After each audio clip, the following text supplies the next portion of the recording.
episode 3, I believe, of the Hole Lotta Bogeys podcast. Yes, sir. And today we are going to be recapping and reviewing the 6th LIV event, LIV Bangkok. Yes, sir. Invitational event, 3 rounds, 54 holes, same old. But the one thing that will not be the same old is all of the standings. Team standings, single standings, everything looked different in the top 10 this week, or top 3 for teams. And that's exciting. It's great to see. Awesome. I was kind of getting afraid after the first few events that 4 aces were going to just start trying to run away with it and just keep winning. Dustin was going to keep winning, and it was going to be kind of a combo of Cam Smith and Dustin Johnson just duking it out with the occasional flare up from Yoki and Neiman, Patrick Reed. I don't know. Wasn't that one of the big controversies was the competition? Well, is that Dustin Johnson was going to win everything. Right, exactly. And it was looking like it. Exactly. But our winner was Eugenio Lopez-Chikara, who is 22 years old, opted out of his senior year at Oklahoma State to pursue professional golf with the LIV Tour.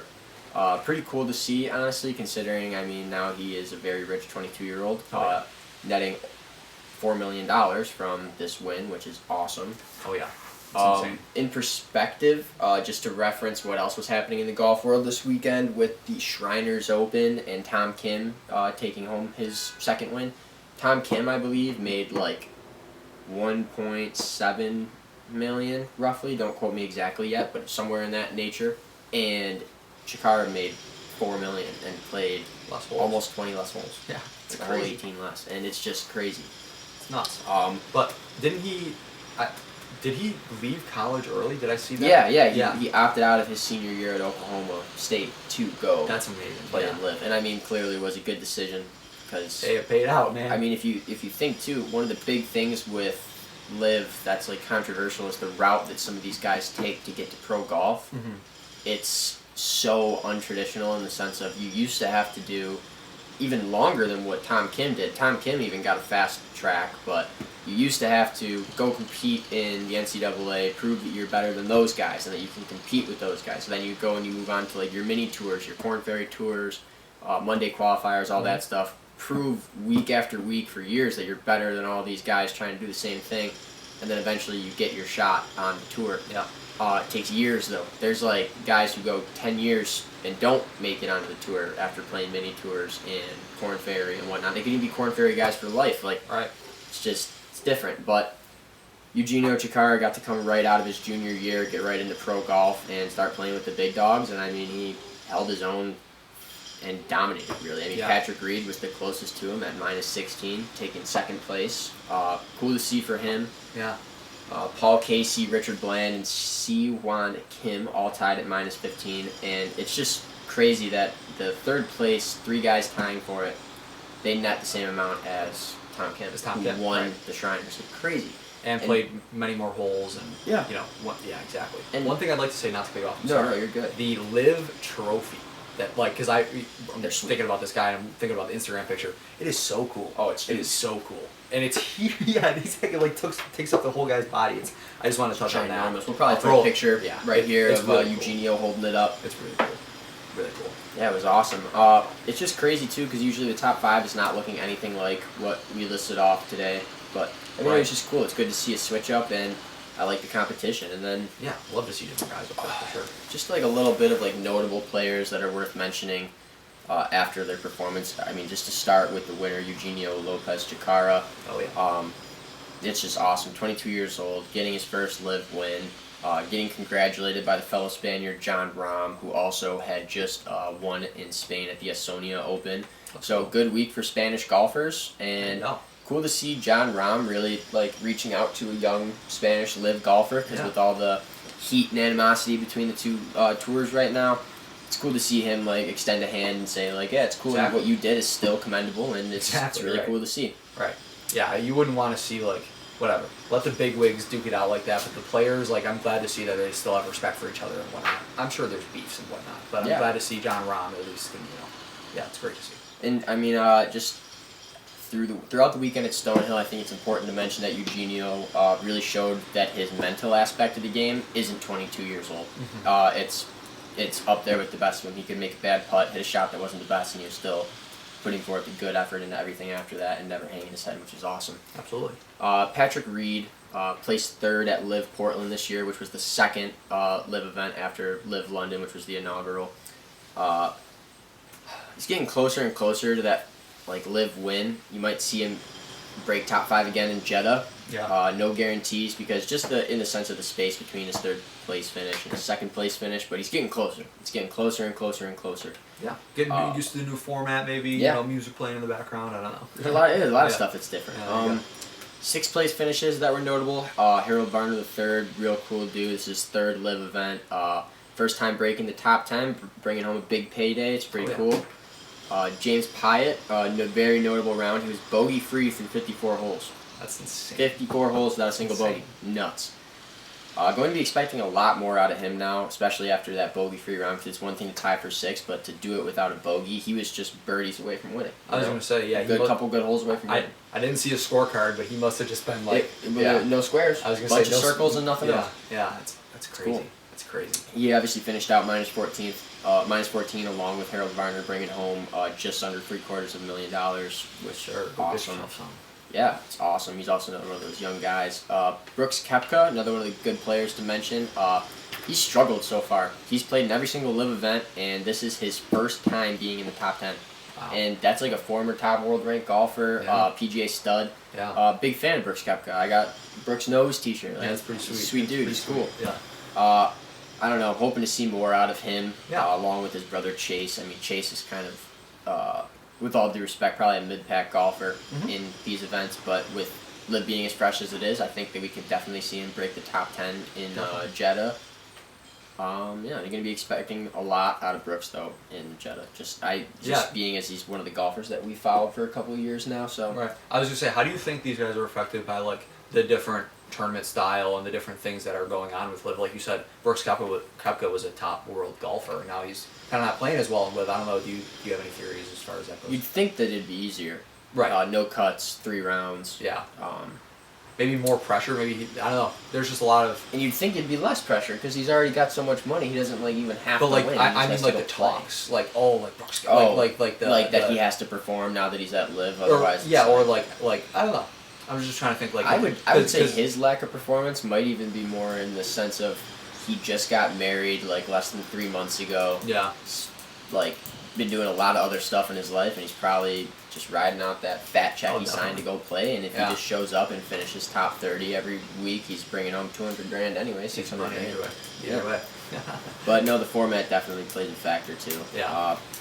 Bad golfers this weekend. Cameron Smith tied for 41, -4. 3 rounds went as 72, 70, and 70, averaging out not really that great. It's really tough to see, honestly, because he won his first ever LIV event at -13 in Chicago with a low round of 66, high of 69, never even getting into the 70s. Must have just had a few too many beers after that Chicago win. I guess so. Drinking a couple Fosters or some Australian beers. That's funny. Another notable mention of some golf that just wasn't the greatest was Matthew Wolff. He's been leading the LIV Tour in average drive distance, which is cool to say when Bryson DeChambeau's on your tour, and he is a hobbyist in long drive. So right, exactly. It's cool. His low round this weekend was a 66, but his high being a 74, which is 2 over, and then his 72 being even. Just wasn't a great weekend for him.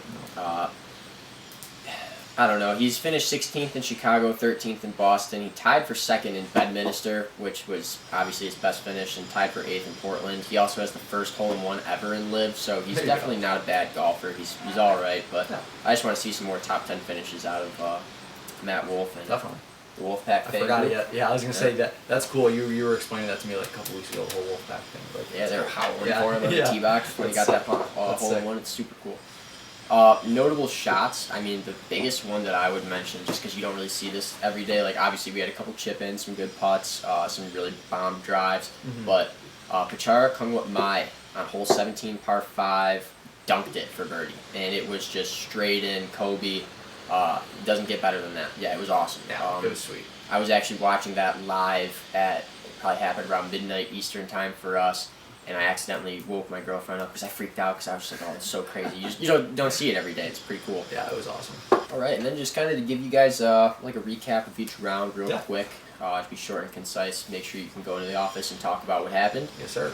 Round 1, notable singles events, notable single things that went down would be Brandon Grace, Richard Bland, and Eugenio Chikara, our winner, were all tied at the top, so it was really even after the first round. It looked like it was anybody's race. There were guys even in second and third place tied that I thought had a chance. At the end of the first day, as for the teams, Fireballs GC found themselves in first with a one-shot lead for, I believe, like the first time ever since LIV started, which was awesome. Let's go. The Cliques were not far behind, which was really cool to see as well. Yep. That was pretty much it for round 1. I mean, round 1 in any golf tournament is kind of just a feeling it out, seeing who's looking good, where you're going to place your bets for who's going to finish where. Exactly. Round 2, Chikara was up 5 with a firm lead at this point. It was pretty obvious that he was our guy this weekend, and I mean, it gets a little bit more interesting to watch. You know, we're getting into round 2. He's starting to pull away. It's cool to see a young kid like that get out there and perform. 100%. Also notable to mention, the Fireballs GC, which he is a part of, is in 100% Spanish-speaking team, which is kind of cool. Oh, that's really cool. Yeah, that's really cool. There you go. Because I mean, they've kind of done that with like Asian teams, Australian teams, like Mark Leishman and Cam Smith paired together. With Punch, right? Punch Golf Club. Yep. Cool. So that was cool. That's cool that they do that. I like that. Yeah, it just kind of helps like get like a group of people involved in one team, help you pick your team. You know? I was gonna say it's gonna help build the fan bases. I think because there's not. I didn't think about that, but there's no location. Like there's no Seattle Punch Golf Club or whatever. You know what I mean? There's no like location to deal with the team. So it's good that they're doing that. Yeah. Build the fan base. At the end of round 2, closest people to Chikara with that 5-stroke lead were Richard Bland, who was close behind on day 1, Siwon Kim, who was sneaking his way up in there, Harold Varner III, we mentioned earlier, just had like a really solid weekend, which was cool to see, and Patrick Reed, who once again was just showing he can play that classic steady pace golf that he does and make a lot of birdies. But absolutely. Other than for team-wise, I mean, the story of the whole weekend is just Fireballs. They were in the lead after day 1. They were pulling away on day 2, and in day 3, it was just clear that they won it and that it was not going to be close. But as for like the singles event going on, still with everyone playing it out, duking it out, Chikara won obviously at the end of round 3. Outside of that, the biggest story of the weekend, I can't believe we got even this far into this podcast without mentioning it, was Brandon Grace, who was close behind after day 1, in the mix of people who had a chance after round 2, didn't even make it through round 3. He had this like crazy rib injury going on where it cut to him and he's laying down on his back on the tee box, grabbing his rib. There's a trainer stretching him out, massaging him, like trying to make sure everything's going all right. And he was having a good round, but he just couldn't finish it out. And when he left, he was only trailing Chikara by 1 stroke. Oh, jeez. So it was like we had a race, we had like a crazy event going on, and then lucky for Chikara, honestly, Brandon Grace had to withdraw. And I mean, you don't see that often. Scotty Scheffler played with an infection in his ass crack, but Chikara's rib was feeling a little funny, and he had to bounce out. And I haven't heard a single update yet on how Brandon Grace is doing. Check out on Twitter. I was going to say, Hole Lotta Bogeys Twitter. We'll probably keep you updated on that later today as news starts coming out. Yeah. But it's also tough with him not being as like famous as DJ or Bryson DeChambeau. Yeah, I'm gonna have to look for it. Might have to go to some local news, but yeah, there you go. Yeah, that's pretty much it for summary-wise recap of the event itself. Yeah. Chikara was your guy this weekend. Gonna be looking for a lot out of him in Jeddah. I was gonna say congratulations to Chikara and the Fireballs. Yeah, 100%. Completing a dominating weekend. I mean, I won't even go as far as to congratulate the Fireballs because, you know, Punch Golf Club, that's sorry about that. my guys. No, that's fine. I'll remember that next week, but no, I'm kidding. But I'll buy a t-shirt. Yeah, it's cool. But finishing off, just some cool like performance and match stats that might be notable to mention would be at the end of the final round, our driving accuracy leaders would be Mark Leishman, the Australian, and Richard Bland, who was trailing all weekend, really close to getting up in there in that winning spot. They hit 100% of the fairways, 14 of 14, which is nuts. Yeah, there's a lot of. I believe Richard Bland actually was teeing off almost all weekend with the 3-wood. Don't quote me on that because they don't always mention the club, but I'm always checking. Yeah. And he was just, if I'm not mistaken, sacrificing some distance for accuracy, which played in his favor clearly. 14 to 14. Driving distance average on the final day goes to Bryson DeChambeau, averaging out at just below 350 yards. Nice. Greens in regulation, Paul Casey hit all 18 of them, There you which go. is nuts. There you go. Fewest putts go to our guy who made our dunk on hole 17, Pachara Kungwat Mai, who had 24 putts total, which is a lot of 1 putts and only a couple of 2 putts, dude. Yep. That's pretty nice. Yeah, that is a nice round. Yeah, and most birdies, our guy again, Pachara Kungwat Mai, Yep. with Joaquin Neiman Yes, sir. for 8 birdies on that final round. And I don't know, I think it's you're seeing this name Pachara Kungwat Mai pop up over and over again throughout this podcast. I'd say as much as I didn't even realize it till right now, keep your eyes out for him, dude. Keep an eye He's- out for Pachara. Yeah. All right. No, 100%. And 100%. other than that, final thing to touch on, in the final round we had bogey-free rounds from Paul Casey, Richard Bland, James Pyatt, Carlos Ortiz, Sergio Garcia, and Dustin Johnson. But don't There you go. forget, James Pyatt's the only one who went all 3 rounds without a bogey, which is James awesome. Pye. That's insane, dude. Like Crazy. You just think about like, man, like when you're playing just a quick 9 holes and you double bogey the first, you're like, fuck. Mhm. That guy didn't even bogey anything. Like that's No. dude. Not even the 54th. Yeah. Oh my god. But All right. Wow. yeah, make sure I mean, that's pretty much all I got for Yeah. Yeah, Bangkok. absolutely. It was definitely Absolutely. a great weekend of golf. It was cool to see Chikara go out there and get his first win at 22. Amazing. Congratulations again Yeah, to him. congrats. Yeah, absolutely. That was super awesome to watch and super awesome to see someone going to live golf and it panning out really, really well for them. Yeah, I mean, it's a good way to shut up some of the haters. And I mean, Exactly. once again, just to be as clear as possible, we don't favor one tour over the other. No. It's just, I like golf. I'm going to watch it all. I was gonna say we're golf fans and we're gonna watch any golf event that's on and tell you about it. So there you go. Yeah, absolutely.